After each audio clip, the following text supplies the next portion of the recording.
بسم اللہ الرحمن الرحیم۔ السلام علیکم۔ آج 23 جنوری بروز منگل ہم بات کریں گے پاکستان تحریک انصاف کے سربراہ عمران خان کو بہت بڑا ریلیف مل گیا ہے اور 7 مقدمات میں ضمانت منظور کر لی گئی ہے، اور یہ اتنی بڑی ڈیولپمنٹ ہے۔ اور جو مرکزی مقدمات ہیں 9 مئی کے، ان میں لاہور ہائی کورٹ کی جانب سے یہ بڑا ریلیف دیا گیا ہے۔ اس کی تفصیل میں آپ کے ساتھ شیئر کروں گا۔ پاکستان تحریک انصاف کے سربراہ عمران خان کی 2 نیب کے مقدمات میں جیل ٹرائل کے خلاف آج بہت اہم سماعت ہوئی ہے۔ اٹارنی جنرل آف پاکستان بھی اسلام آباد ہائی کورٹ میں موجود تھے، 2 رکنی بینچ تھا۔ اس میں جو اہم تفصیلات سامنے آئی ہیں وہ بھی میں آپ کے ساتھ شیئر کروں گا، اور ساتھ ہم بات کریں گے پاکستان تحریک انصاف کے سربراہ عمران خان کی انہی دونوں مقدمات میں، توشہ خانہ میں اور نیب مقدمات میں۔ نیب کے دونوں مقدمات 190 ملین پاؤنڈ سکینڈل کیس اور توشہ خانہ، جن میں عمران خان اب گرفتار ہیں، ان دونوں میں جو نیب عدالتوں سے ضمانتیں خارج ہوئی تھیں، وہ بھی پہلے عبوری بحال ہوئی تھیں اور پھر خارج ہو گئیں، تو ان کو چیلنج کیا گیا ہے اسلام آباد ہائی کورٹ میں۔ اس کی تفصیل بھی میں آپ کے ساتھ شیئر کروں گا۔ یہ درخواست دائر کی گئی ہے عمران خان کی جانب سے اسلام آباد ہائی کورٹ میں، جس میں جج محمد بشیر کا فیصلہ چیلنج کیا گیا ہے۔ ایک بات میں آپ کو بتا دوں کہ آج اڈیالہ جیل میں توشہ خانہ نیب ریفرنس پر بھی سماعت نہیں ہو سکی اور 190 ملین پاؤنڈ سکینڈل کیس پر بھی سماعت نہیں ہو سکی۔ جج محمد بشیر کی صحت کی خرابی کی وجہ سے آج سماعت نہیں ہو سکی۔ کل 24 جنوری ہے، 24 جنوری سے انہوں نے مکمل چھٹیاں لکھ کے دی ہوئی ہیں۔ اب دیکھنا یہ ہے کہ کیا ان کی چھٹیاں عامر فاروق صاحب اور نگران حکومت منظور کرتی ہے، یا انہی کو یہ ذمہ داری سونپی جاتی ہے کہ آپ ہی اپنی جو آپ کا جو آئینی اور قانونی ہمارا مقصد ہے اس کو پورا کیا جائے۔ پاکستان تحریک انصاف کے سربراہ عمران خان کی جانب سے القادر ٹرسٹ کیس اور توشہ خانہ میں ضمانت کے لیے اسلام آباد ہائی کورٹ سے رجوع کیا گیا ہے۔ درخواستوں میں یہ استدعا کی گئی ہے کہ عمران خان کے خلاف ٹرائل مکمل ہونے تک انہیں ضمانت پر رہا کرنے کا حکم دیا جائے۔ توشہ خانہ کیس میں عمران خان اور ان کی اہلیہ بشرا بیگم پر فرد جرم عائد کی گئی تھی اور ان کی ضمانتیں خارج کی گئی تھیں، اور 16 جنوری کو عمران خان نے توشہ خانہ اور القادر ٹرسٹ کیس میں جیل ٹرائل اسلام آباد ہائی کورٹ میں چیلنج کیا تھا، اور 18 جنوری کو عمران خان کی القادر ٹرسٹ کیس اور توشہ خانہ کیس میں عمران خان کی درخواستوں کو قابل سماعت قرار دیا تھا جیل ٹرائل کے خلاف۔ اور توشہ خانہ میں عمران خان پر الزام یہ ہے کہ عمران خان نے بطور وزیر اعظم توشہ خانہ سے تحائف حاصل کرنے ہونے والے تحائف فروخت کر کے جو آمدن حاصل کی اسے اثاثوں میں ظاہر نہیں کیا، اور وہی جو گھسے پٹے الزامات ہیں جو پہلے الیکشن کمیشن نے توشہ خانہ ریفرنس میں نہل کیا، پھر ایک فوجداری استغاثہ ہوا، اس میں سزا ہوئی، پھر نیب کی انکوائری، ایف آئی اے کی انکوائری ہوئی، اور اب یہ نیب کی انکوائری ہے۔ ایک ہی الزام ہے اور اسی کو بار بار ریپیٹ کیا جا رہا ہے اور اسی کے اوپر بات کی جا رہی ہے، اور ان کے پاس کوئی معاملہ نہیں ہے۔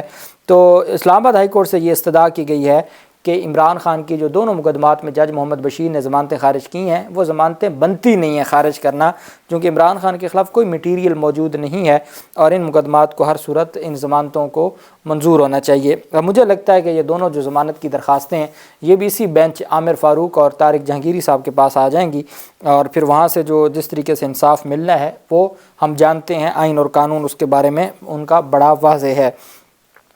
آج اسی معزز بینچ نے چیف جسٹس عامر فاروق صاحب کی سربراہی میں 2 رکنی بینچ نے سماعت کی عمران خان کی درخواستوں پر توشہ خانہ جیل ٹرائل کے خلاف، اور دوسری جانب جو 190 ملین پاؤنڈ سکینڈل کیس ہے اس کے جیل ٹرائل کے خلاف، اور باقاعدہ طور پر اٹارنی جنرل آف پاکستان نے تسلیم کیا کہ یہ ان سے بلنڈر ہوا ہے اور وفاقی حکومت نے غلط طریقے سے توشہ خانہ اور 190 ملین پاؤنڈ سکینڈل کیس میں جیل ٹرائل کے نوٹیفیکیشن جاری کیے یا کارروائی شروع کی۔ عدالت میں سماعت ہوئی تو عدالت نے ریمارک دیا کہ ریفرنس ابھی احتساب عدالت آیا نہیں تھا اور آپ نے جیل ٹرائل کا نوٹیفیکیشن بھی جاری کر دیا۔ یہ آپ نے کیسے کیا کہ ابھی ٹرائل نہیں آئی؟ اس دن یاد ہوگا جس دن یہ نوٹیفیکیشن جاری ہوا تھا، اس دن میں نے آپ کو کہا تھا کہ یہ بہت بڑا بلنڈر کر بیٹھے ہیں اور یہ ان کے گلے پڑے گا، چونکہ جب ابھی ٹرائل شروع نہیں ہوا، ریفرنس داخل نہیں ہوا، اور پہلے ہی ٹرائل کا مطلب بدنیتی یہ ہے کہ پہلے ہی یہ ڈیسائیڈ ہو چکا تھا کہ انکوائری کے بعد ریفرنس دائر ہوگا اور ہر صورت عمران خان کے خلاف جیل میں ٹرائل چلے گا۔ ٹرائل ابھی ریفرنس دائر نہیں ہوا تھا اور جیل ٹرائل کا نوٹیفیکیشن پہلے ہو گیا تھا۔ توشہ خانہ اور 190 ملین پاؤنڈ کیس میں سماعت ہوئی۔ عمران خان کے وکیل شعیب شاہین عدالت میں پیش ہوئے۔ ڈپٹی اٹارنی جنرل منور اقبال دگل اور نیب اسپیشل پروسیکیوٹر امجد پرویز ایڈوکیٹ عدالت میں پیش ہوئے۔